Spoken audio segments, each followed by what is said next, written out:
Quran, a Reformist translation, is probably the worst edited translation, and especially commentary of al-Quran that I have ever seen, except perhaps the critical Quran. Some of the transliterations and meanings given put to question the idea that Edip Yuksel, in particular, was fluent in classical Arabic or any form of Arabic. Layth Saleh, al-Shaiban, and Martha Shulte-Nafeh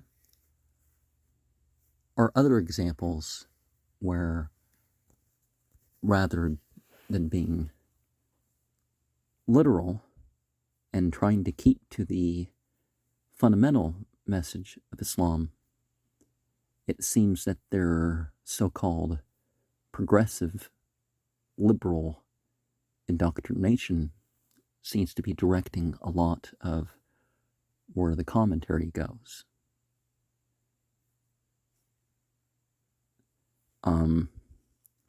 In some ways, it is a good translation and will elucidate things that you may not understand from others. But some of this is in awkward translations, like including both genders when you have a gender neutral,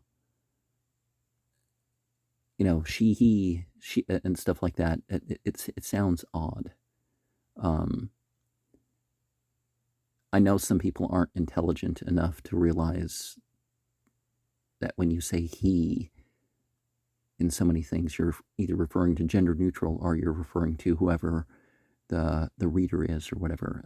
Some people may not get that. So it does make sense for that to come through in a translation coming out. And angels and some other things are too ambiguous in English, so I understand using some other term, but maybe call them unfallen angels or something that indicates that they didn't, fall and make that mistake. One of the issues with editing that's very apparent is you'll have lists, and they'll even tell you how many different verses are on the list, but they'll repeat it, and there'll be errors in some of those lists.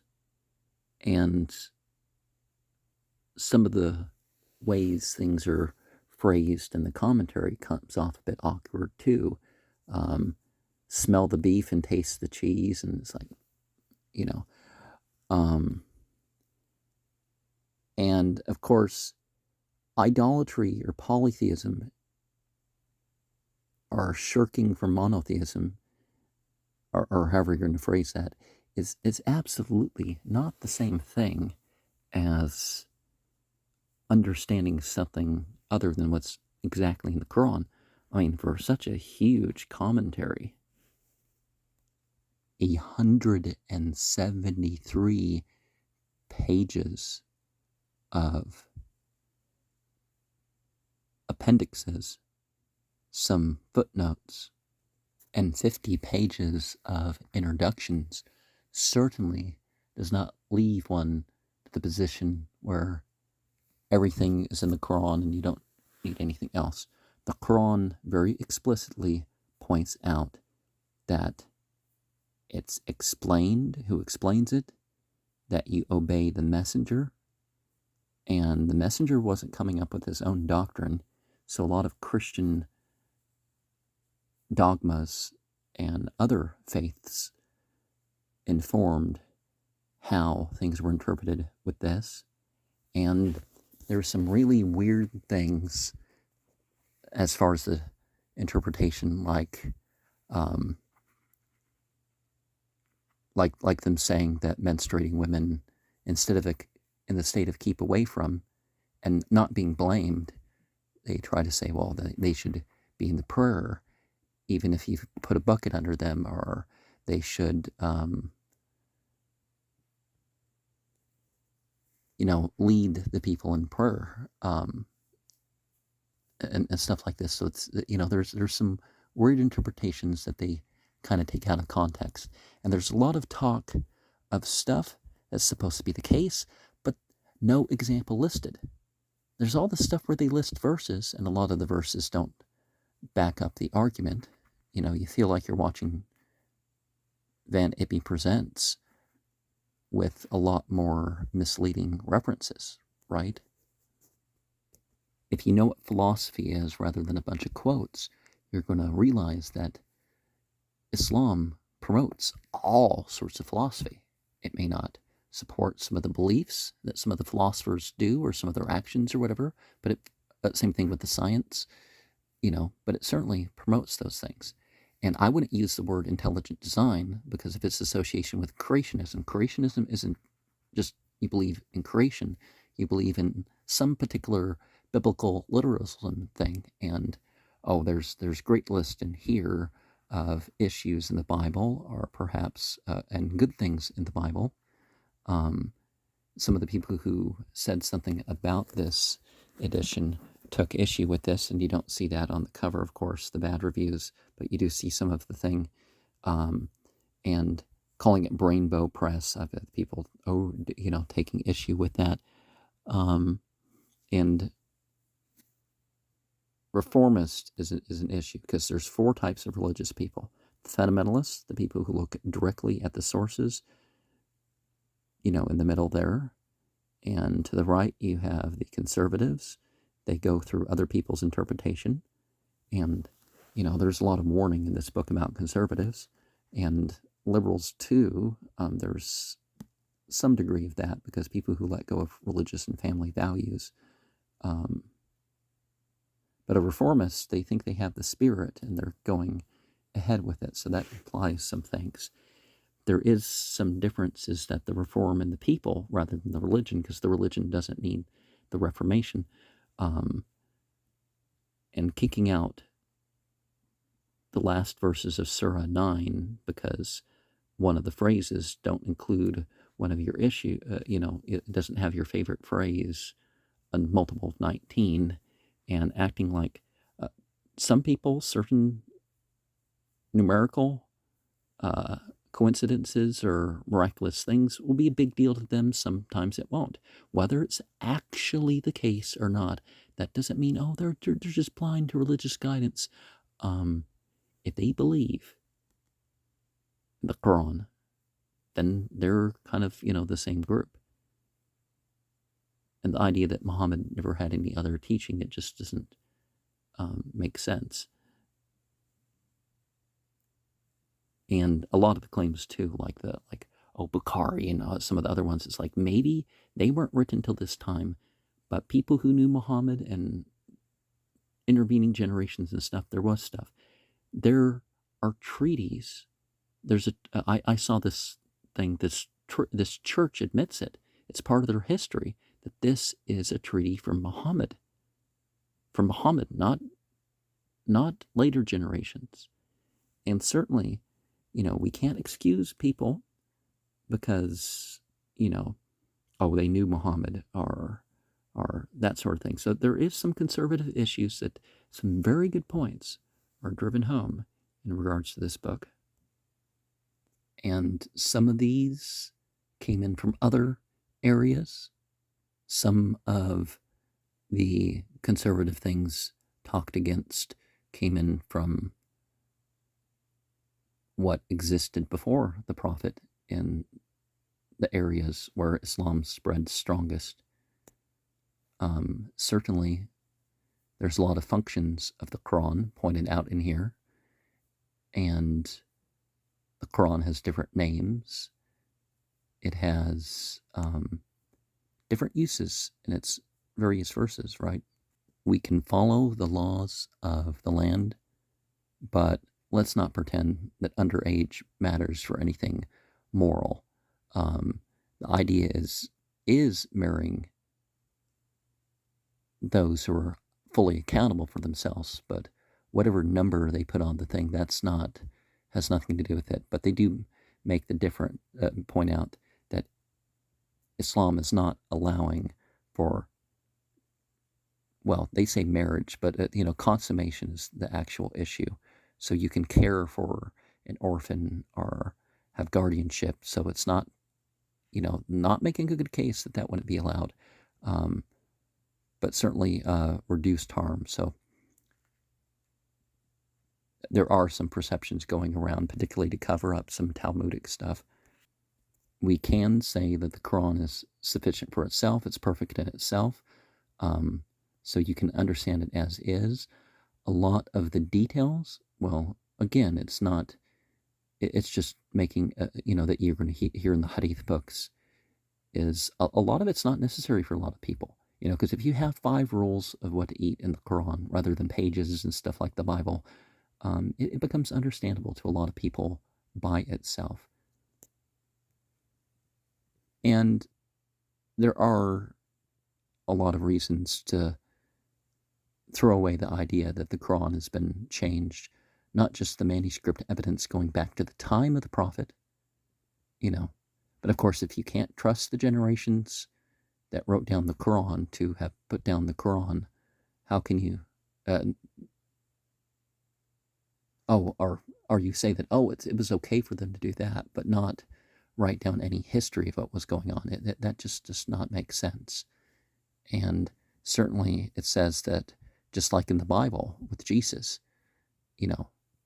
Muhammad's doctrine is not his doctrine, it's of who sent him. There are certain implications overlooked. I don't like the use of the word Gentile to translate Ummi, because Gentile is not just commoner. You look at the words in the Bible, it's something that you would never say about a prophet or a believer, is to say that they are a Gentile.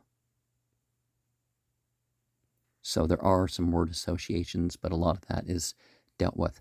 And some of the issues that the composers of this have with some of the previous translations, again, is word associations. But, some of those examples come off clearer. And that's why I think they made such a big deal of explaining in pages why this is what they did with this verse, and look at these translations that didn't do that. Or, some of the examples show that, this one actually came out just as good. The use of footnotes endnotes as they're called here, instead of parentheses, is generally a very good thing, because there is a lot of confusion about what's actually in the text, and I think they don't keep that entirely, because if the verse only says this, it's like, well, you still know who's talking.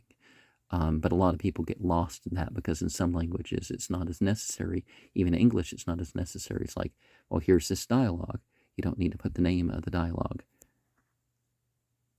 at every verse for people to understand that. But if you have that, it is important to identify some terms, both in English and in Arabic, and, to illustrate what the Quran could be considered a response to, or what you could respond to with the Quran.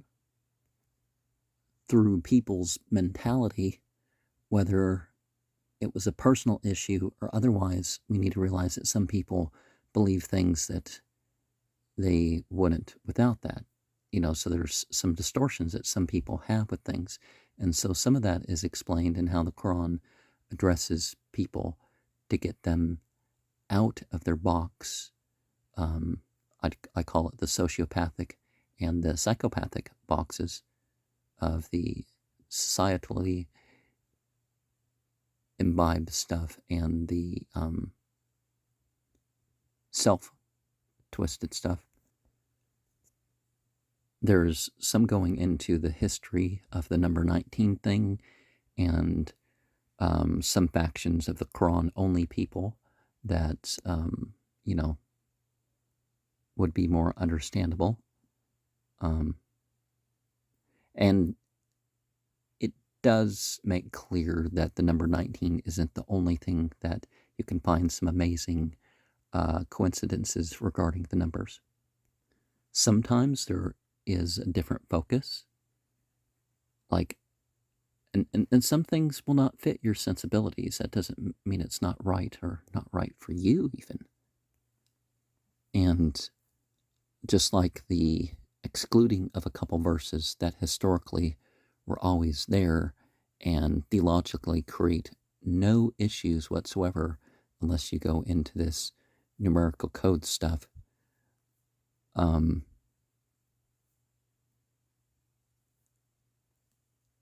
comes across much like some of the stuff that really just sounds like speculation, because some of the things that people think, oh, well, this is lawful or forbidden, well, it makes sense in the wider Quranic usage of some of the passages. And again, who is explaining the Quran? We find that a lot of the sciences back up some of these claims. It's like, oh, well, people just don't want to do this or that. Now, we need to be careful about distinguishing between rulings and what the verses actually say. The Quran does give a form for better believing and understanding what the Bible talks about. So that function of it is elucidated a bit and shown that the Quranic view on whatever is consistent, whatever you want to look up and formulate your opinion. And it does, it does address of everything.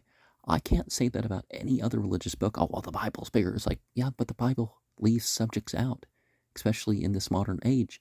And it doesn't talk about, it talks about things in ways that, well, if they got it wrong back then about cosmology and some stuff, yeah, they got it wrong. But the Quran doesn't go into some of the stuff that you'd expect for 7th century Arab to say, or anybody from that time, or the mistakes that people nowadays are making when they try to compose their own religions. The argument about the prayers and some other things that the Quran mentions, some of this just doesn't go through. If the Arabic language didn't exist 2,000 years ago, well, people say, well, it was a different Arabic language. It's like, okay, then it wasn't recognizable for people who read the Quran. You look at the stuff from, so you can't say, and if the scripture of one prophet was a new scripture for humanity at that time, then you can't say the previous stuff. So the way the prayers and some of the other stuff went through, that alone makes it fall through.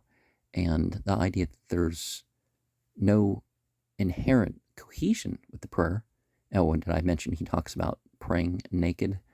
When the Quran tells you to take your adornment at the places of prostration. And that, you can look at that verse, even if you're just looking at that verse alone, and the other talk about modesty. So, and yes, it's not about a particular clothing style when you're modest. And people say, oh, it's against art. It's like, no, it's just or against science. It's the same argument.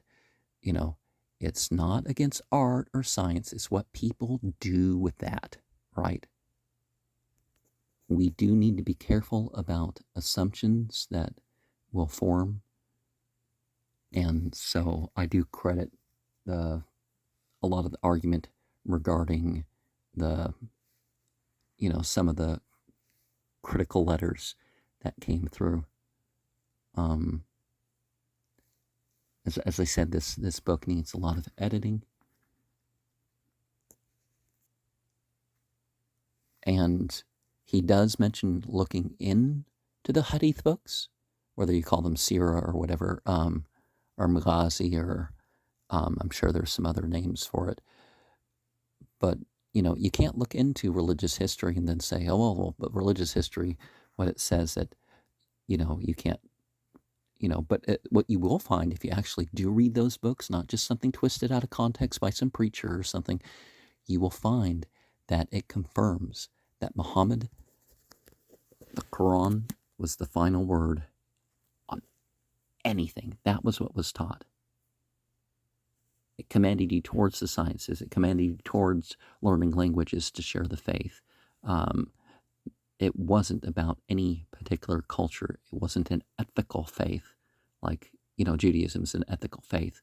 So it wasn't about what a particular ethnicity does, but Islam does inflect through any faith. That's another thing that's pointed out here is that I totally agree with, is the idea that we need to not make Islam about Arabs or any particular people after Muhammad.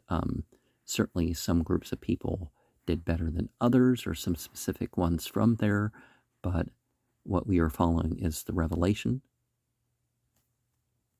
and the inspiration would definitely be implied and driven home.